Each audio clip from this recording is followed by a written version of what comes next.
आप पिछले 2-3 सालों से ग्रैंड लीग में टीम बना रही हो, लेकिन क्या हुआ ग्रैंड लीग का विनर बन पाए हो?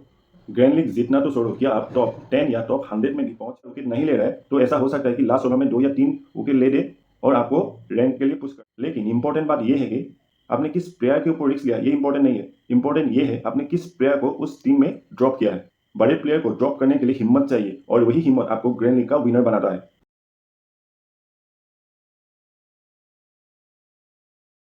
Three, two, one. अगर आप इस थंबनेल को देखकर इस वीडियो को देखने आए हो तो पक्का आपको ग्रैंड लीग जीतना है। शायद पिछले 2-3 सालों से आप ग्रैंड लीग का विनर बनने का ख्वाब भी देख रहे हो, लेकिन क्या हुआ हर बार आपको हार का सामना ही करना पड़ रहा है। अभी आईपीएल का सीजन शुरू होने वाला है और अगर आपने सही से टीम बना लिया तो मैं गारंटी के साथ कह सकता हूँ कि इस बार आप ग्रैंड लीग का विनर जरूर बनेंगे। लेकिन उसके लिए आपको कुछ टिप्स का ख्याल रखना पड़ेगा। टीम बनाने से पहले कुछ ऐसे पॉइंट्स है जो मैं इस वीडियो में बताने वाला हूं और जिसकी मदद से आप ग्रैंड लीग का विनर इस साल जरूर बनेंगे।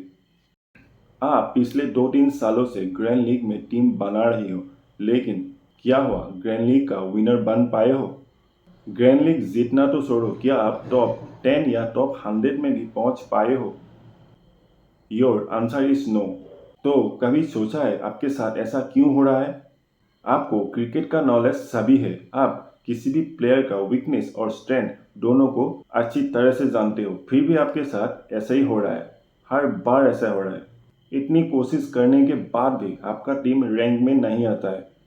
मैच शुरू होने की 5-6 ओवर के बाद आप सोचने लगते हो, काश मेरा एंट्री फी भी वापस मिल जाए। क्या आपके साथ ऐसा होता है? पक्का ऐसा ही होता होगा, इसीलिए आप अभी तक ग्रैंड लीग का विनर नहीं बन पा रहे हो। अगर आपके साथ ऐसा होता है तो ये वीडियो आपको ज़रूर देखना चाहिए। इस वीडियो में मैं आपको जो भी बात बताऊंगा वो बात आपको ग्रैंड लीग जितवाने में पक्का मदद करेगी।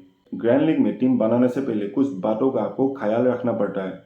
कुछ लॉजिक है और कुछ ट्रिक है जो आपको अप्लाई करना पड़ता है। अगर लास्ट तक मैंने आपको ये बात प्रूफ कर दिया कि ग्रैंड लीग ऐसे जीता जा सकता है तो आप इस वीडियो को एक लाइक और चैनल को सब्सक्राइब करके जरूर जाना। तो आओ वीडियो को शुरू करते हैं। ग्रैंड लीग जीतना हम सभी का एक ख्वाब होता है, लेकिन उस ख्वाब को हकीकत में पाने के लिए कुछ रिस्क भी लेना पड़ता है। और क्या हम उस डायरेक्शन में भी जा पा रहे हैं जिससे हमें विनर बनाए? ग्रैंड लीग में टीम बनाते समय हर कोई यही सोचता है कि हमने उस प्लेयर के ऊपर बहुत बड़ा रिस्क लिया, हमने उस प्लेयर को कैप्टन या वाइस कैप्टन बनाया। लेकिन उस दिन हमारा कैप्टन या वाइस कैप्टन कभी तो दोनों फेल हो जाता है। और मान लो हमने कैप्टन और वाइस कैप्टन दोनों को ठीक ठाक लगा दिया, लेकिन ग्रैंड लीग की टीम में एक या दो प्लेयर ऐसा होता है जिसको हम पिक नहीं करते। हम सोचते हैं शायद ये प्लेयर आज के दिन में नहीं चलेगा और वही प्लेयर बाद में जाके बैटिंग या बॉलिंग में अच्छा परफॉर्म करके जाता है और ग्रैंड लीग का हिस्सा भी बनते हैं। और उस एक या दो प्लेयर की वजह से हमारा रैंकिंग में आना मुश्किल हो जाता है। क्या आपके साथ भी यही होता है? शायद ये प्रॉब्लम सभी का है, इसीलिए आज तक कोई ग्रैंड लीग का विनर नहीं बन पा रहा है। तो इस वीडियो में मैं आपको कुछ पॉइंट बताने वाला हूँ जिसको आप नोट करके रखिए और पिछले जितने भी मैचों में आपने टीम बनाया होगा, क्या आपने इस बात को नोटिस किया है? आप हमें कमेंट सेक्शन में ज़रूर बताना। Point number 1, risk taking ability. अगर आपने टीम बना लिया है तो उस टीम के ऊपर आपको भरोसा करना ही पड़ेगा, क्योंकि क्रिकेट ऐसा एक गेम है जो लास्ट ओवर तक चलता है और लास्ट ओवर में कुछ भी चेंज हो सकता है। अगर कोई बॉलर विकेट नहीं ले रहा है तो ऐसा हो सकता है कि लास्ट ओवर में 2 या 3 विकेट ले दे और आपको रैंक के लिए पुश कर दे। लेकिन इम्पोर्टेंट बात यह है कि आपने किस प्लेयर के ऊपर रिस्क लिया, ये इम्पोर्टेंट नहीं है। इम्पोर्टेंट ये है आपने किस प्लेयर को उस टीम में ड्रॉप किया है। बड़े प्लेयर को ड्रॉप करने के लिए हिम्मत चाहिए और वही हिम्मत आपको ग्रैंड लीग का विनर बनाता है। देखो, ग्रैंड लीग में टीम बनाने से पहले पिच रिपोर्ट और फील्ड का डायमेंशन का आपको पता होना बहुत ज़रूरी है। यानी बाउंड्री कितना बड़ा है ये बात आपको पता होना चाहिए। अगर बाउंड्री बहुत बड़ा है और उस पिच में बॉलर के लिए मदद है तो इस कंडीशन में आपको टॉप ऑर्डर के बैट्समैन को अवॉइड करने का रिस्क लेना ही पड़ेगा। ऐसे कंडीशन में आपका सेफ टीम बन जाएगा मिडिल ऑर्डर बैट्समैन, क्योंकि पावर प्ले में टॉप ऑर्डर के बैट्समैन तेजी से रन स्कोर करना चाहता है। अगर पिच से मदद है और बाउंड्री बहुत बड़ा है तो इस कंडीशन में ऐसा भी हो सकता है कि कभी कभी उस बैट्समैन कैच आउट भी हो जाए, क्योंकि पावर प्ले में टॉप ऑर्डर के बैट्समैन तेजी से रन स्कोर करना चाहता है। अगर फील्ड का डायमेंशन बहुत बड़ा है और पिच से थोड़ा भी मदद बॉलर के लिए है तो उस कंडीशन में उस बैट्समैन को ज़्यादा ताकत लगाना पड़ेगा उस बॉल को बाउंड्री तक पहुंचाने के लिए। अगर उसमें थोड़ा सा भी पावर कम हुआ तो ये हो सकता है कि वो बॉल किसी फील्डर के हाथों कैच थमा बैठे। तो उस कंडीशन में आपको क्या करना है, उस कंडीशन में आपको मिडिल ऑर्डर के बैट्समैन आपके लिए एक सेफ ऑप्शन बन जाता है। तो कभी भी बड़ा ग्राउंड में आप टॉप ऑर्डर के बैट्समैन के ऊपर रिस्क नहीं लो।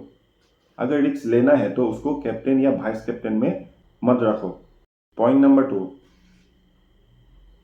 आप पिच की कंडीशन को देखकर उस बॉलर को पिक करो, ना कि उस बॉलर की रेपुटेशन के ऊपर आपको जाना चाहिए। मैंने वीडियो की शुरुआत में ही आपको ये बात बताया है कि आपने किस प्लेयर को अपने टीम में रखा ये इम्पोर्टेंट नहीं है, आपने किस प्लेयर के ऊपर ड्रॉप करने का रिस्क लिया ये बात इम्पोर्टेंट है। यहाँ पर एक बात समझो, अगर पिच बैटिंग फ्रेंडली है तो उस कंडीशन में आपको बड़ा प्लेयर को अवॉइड करना ही सेफ ऑप्शन होता है, क्योंकि बैट्समैन को भी पता है अगर इस बॉलर को हम विकेट ना दे और उस बॉलर पे हम रन बॉल भी खेल जाए तो बाकी के 4 बॉलर होगा जिससे हम रन आसानी से बना सकते हैं, क्योंकि ये पिच बैटिंग फ्रेंडली है।